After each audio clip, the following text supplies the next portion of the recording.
In this video, we will cover the topics seed, apomixis and polyembryony. So start करते हैं seed से, जो कि final result होता है sexual reproduction का flowering plants में. Seed is the fertilized ovule, that means ovule fertilization के बाद seed का formation करती है, जो कि fruits के अंदर present होता है. Seed के पास होता है seed coat, cotyledon and embryonal axis. So यहाँ पर it is the structure of anatropous ovule, जिससे फॉर्मेशन होगा सीड का आफ्टर फर्टिलाइजेशन. इस सीड के अंदर ये जो ग्रीन कलर का पार्ट है, it represents the embryonal axis. Also ये डाइकॉट सीड का स्ट्रक्चर है, सो इसके अंदर 2 कॉटिलीडन्स प्रेजेंट होंगे. इन कॉटिलीडन्स का फंक्शन होता है टू स्टोर द फूड.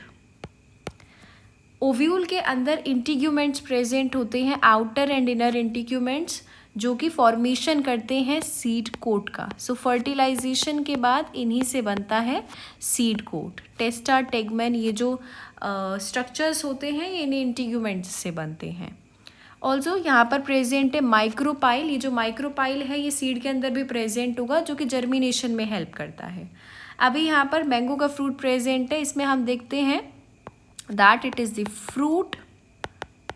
ये है फ्रूट वॉल, जिसको हम बोलते हैं पेरिकार्प.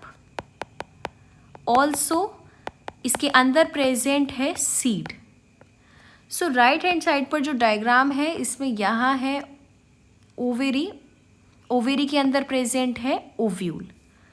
सो ये जो ओवेरी है, it leads to the formation of fruit after fertilization. Ovary से ही फ्रूट बनता है.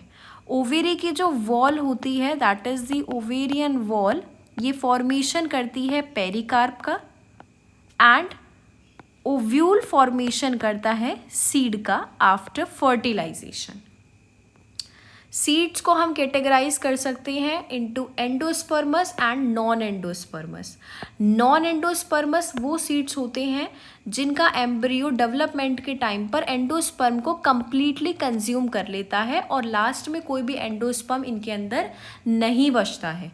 इनको हम नॉन एल्ब्यूमिनस और एक्स एल्ब्यूमिनस सीड्स भी बोलते हैं. इसके एग्जाम्पल हैं pea, sunflower, bean and groundnut.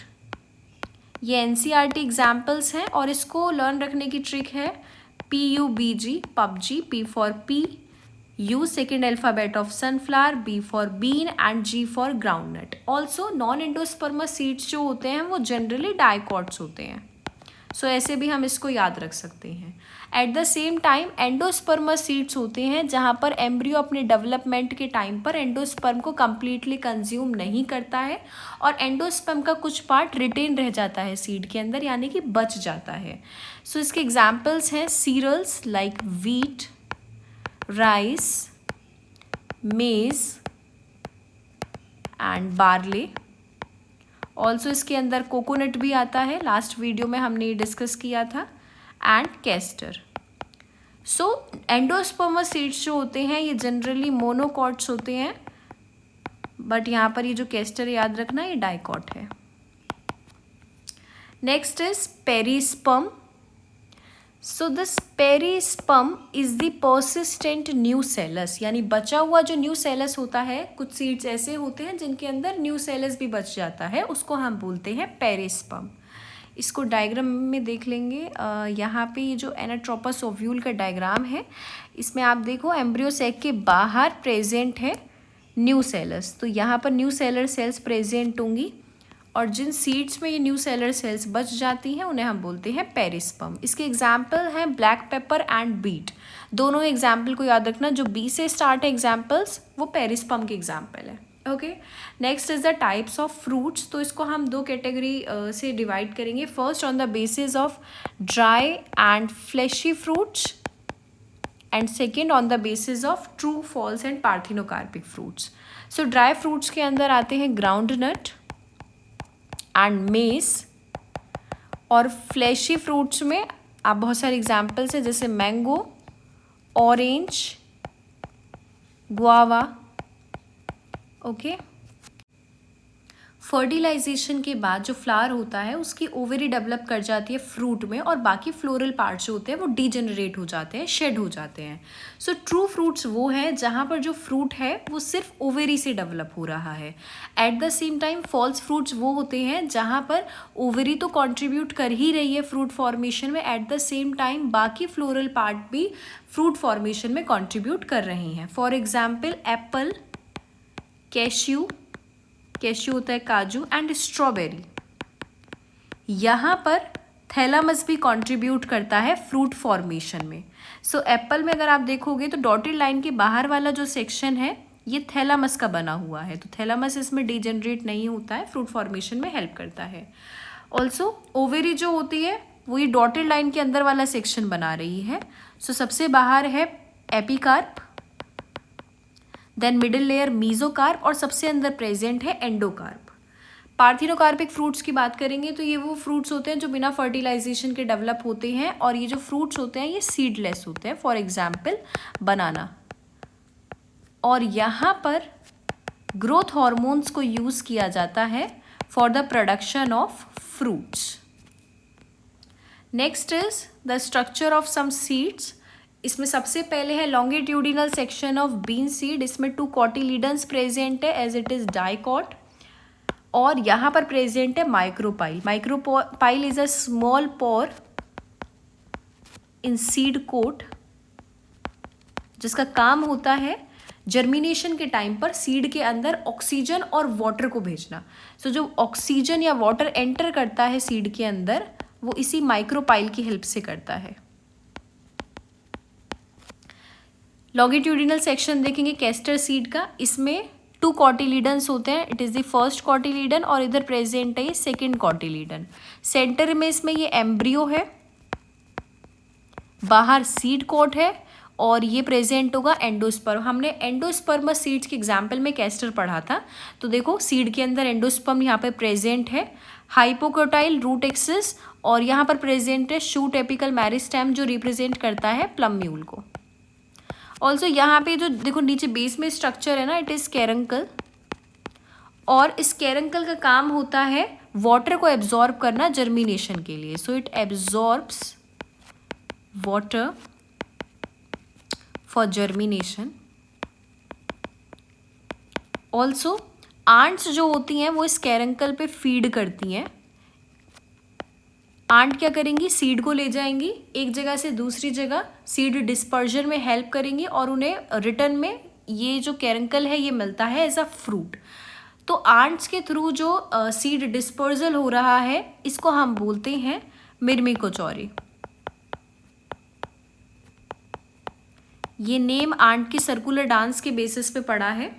Okay, next is the longitudinal section of monocot seed. क्योंकि ये मोनोकॉट है तो इसके अंदर सिंगल कॉटिलीडन प्रेजेंट है, बाहर है सीड कोट, एंडोस्पर्म प्रेजेंट है। एज वी डिस्कस्ड कि मोनोकॉट्स जो होते हैं वो जनरली एंडोस्पर्मस होते हैं। इधर है लॉन्गिट्यूडिनल सेक्शन ऑफ मेज सीड, जिसमें हम देख सकते हैं प्लम्यूल जिसको कवर किया हुआ है leaf like structure coleoptile. So coleoptile is the foliar और लीफ लाइक स्ट्रक्चर जो कि एनक्लोज करता है प्लम्यूल को, और उसी तरह से रेडिकल जो आगे जाके रूट का फॉर्मेशन करता है इसको एनक्लोज करता है कॉलियोराइजा। ये जो सीक्वेंस है इसको याद रखने की ट्रिक है। देखो कॉलियोराइजा में लगा हुआ है जेड, तो सबसे लास्ट में आएगा कॉलियोराइजा, और कॉलियोप्टाइल एनक्लोज करेगा प्लम्यूल को जो कि आगे जाके शूट का फॉर्मेशन करता है। यहाँ पर प्रेजेंट है एंडोस्पर्म, और this is the scutellum. So scutellum जो होता है ये सिंगल कॉटिलीडन को रिप्रेजेंट करता है in monocots. Next is the advantages of seeds to angiosperms. So first is seeds have better adaptive strategies for dispersal. So नई नई स्ट्रैटेजीज वो अडेप्ट करते हैं डिस्पर्जल के लिए। फॉर एग्जाम्पल अभी हमने कैस्टर में देखा कि कैरंकल प्रेजेंट होता है जो कि आंट के थ्रू सीड के डिस्पर्जल में हेल्प कराता है। सेकेंड इज सीडलिंग्स जो होते हैं, यंग सीडलिंग्स, ये खुद से फोटोसिंथेसिस तो नहीं कर सकते हैं, तो ये अंडर नरिश्ड ना हो इसीलिए इनके पास प्रेजेंट होता है रिजर्व फूड मटेरियल। ऑल्सो जो हार्ड सीड कोट होती है सीड की, वो यंग एम्ब्रियो को प्रोटेक्शन प्रोवाइड कराती है। एंड सेक्सुअल रिप्रोडक्शन का रिजल्ट होने की वजह से ये जो सीड्स हैं इनके अंदर जेनेटिक वेरिएशन होती हैं, न्यू जेनेटिक कॉम्बिनेशंस होते हैं दैट लीड्स टू वेरिएशन, जिससे ये एनवायरमेंटल स्ट्रेस में बेटर अडेप्ट कर सकें। ऑल्सो डिहाइड्रेशन एंड डॉर्मेंसी, ये मेच्योर सीड के अंदर इंपॉर्टेंट है for the storage of seed. अगर डॉर्मेंस या डिहाइड्रेशन नहीं होगा तो हम सीड्स को स्टोर नहीं कर पाएंगे, या फिर जैसे हम व्हीट ग्रेन्स को स्टोर करते हैं बड़े बड़े सिलोज में, वो पॉसिबल नहीं हो पाएगा और नेक्स्ट ईयर हम अपना क्रॉप भी उससे रेज नहीं कर पाएंगे।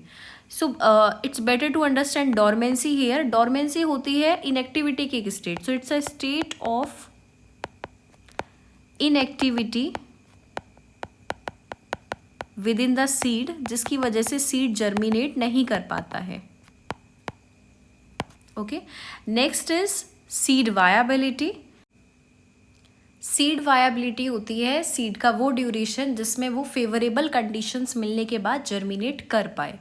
यहाँ पर एग्जाम्पल है ओल्डेस्ट सीड का जो कि फ्लावर किया after 10,000 years, that is lupine, lupinus arcticus. Arctic tundra region से ये डिस्कवर किया गया and it was viable for 10,000 years. एक और एग्जाम्पल है यहाँ पे phoenix dactylifera, that is the date palm, ये डेड सी के पास मिला था and it was viable for 2,000 years. 2,000 years के बाद ही जर्मिनेट किया।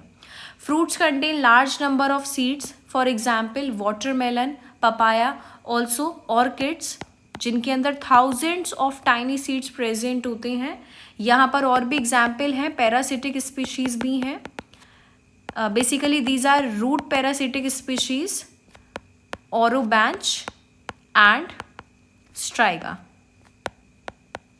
So इनके अंदर भी thousands of seeds present होते हैं। Next is the apomixis. Apomixis होता है production of seeds without fertilization, तो बिना फर्टिलाइजेशन के यहाँ पर सीड्स का प्रोडक्शन हो रहा है और it's a form of asexual reproduction that mimics sexual reproduction. इसके अंदर आती है एस्टेरिएसी एंड ग्रासेस। सो अब इसमें होता क्या है, देखो ये है megaspore mother cell. Megaspore mother cell की प्लॉइडी होती है 2n। ये megaspore mother cell reduction division करती है दैट इज मियोसिस और फॉर्मेशन कर देती है मेगास्पोर डायड का। इसके बाद प्रोसेस होता है मियोसिस 2 जिससे फॉर्मेशन हो जाता है मेगास्पोर टेट्राड का। अब इसमें से 3 मेगास्पोर तो डीजेनरेट कर जाती हैं, सिर्फ एक हमारे पास बचती है फंक्शनल मेगास्पोर। सो शुरू में मेगास्पोर मदर सेल की प्लॉइडी थी 2n। मियोसिस 1 होने के बाद जो प्लॉइडी है वो डिक्रीज हो जाती है, हाफ क्रोमोसोम का नंबर रह जाता है। तो यहाँ पर डायड के अंदर हर सेल की प्लॉइडी होगी सिर्फ n। आगे जाकर तब टेट्राड बन रहा है वहाँ पर भी सभी सेल्स की प्लॉइडी n है, तो फंक्शनल मेगास्पोर की भी प्लॉइडी n रहती है जो आगे जाकर एग सेल का फॉर्मेशन करती है इन दी एम्ब्रियो सेक। सो एपोमिक्सिस में क्या होता है कि ये जो डिप्लॉयड एग सेल है इसका फॉर्मेशन पहले ही हो जाता है बिना रिडक्शन डिवीजन के। अगर यहाँ पर मियोसिस ना हो, रिडक्शन डिवीजन ना हो, तो जो सेल है वो डिप्लॉयड ही रहेगा। सो इसमें मियोसिस नहीं होता है और डिप्लॉयड एग सेल का फॉर्मेशन हो जाएगा बिना रिडक्शन डिवीजन के, जो कि एम्ब्रियो में डेवलप कर जाएगा बाद में जाकर बिना फर्टिलाइजेशन के। So this is apomixis. Also एक और टॉपिक है यहाँ पे पॉली एम्ब्रियोनी। पॉली मतलब multiple, embryony embryos. So occurrence of more than 1 embryo is a seed, उसी को हम बोलते हैं पॉली एम्ब्रियोनी। अब ये प्रोसेस कैसे होता है, सो देखो मेगास्पोर मदर सेल के आसपास न्यू सेलर सेल्स प्रेजेंट हैं, न्यू सेलस के सेल्स हैं, ये हमने यहाँ पर ड्रॉ कर लिए हैं। So these are nucellar cells. अभी पॉली एम्ब्रियोनी में क्या होगा, ये जो न्यू सेलर सेल है ये एम्ब्रियो सेक में एंटर कर जाएंगे और ये माइटोटिकली डिवाइड करके फॉर्मेशन कर देंगे एम्ब्रियोस का। न्यू सेलर सेल्स की प्लॉइडी होती है 2n और एम्ब्रियो सेक के अंदर हर सेल की प्लॉइडी है n। ये एग सेल है, इसकी भी प्लॉइडी है n।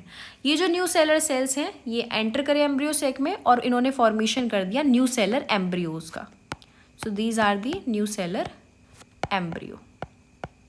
अब अगर मेल गैमेट आ रहा है, this is the egg cell, और वो फर्टिलाइज कर रहा है एग सेल को, फर्टिलाइजेशन हो रहा है, तो यहाँ से फॉर्मेशन हो जाएगा थर्ड एम्ब्रियो का।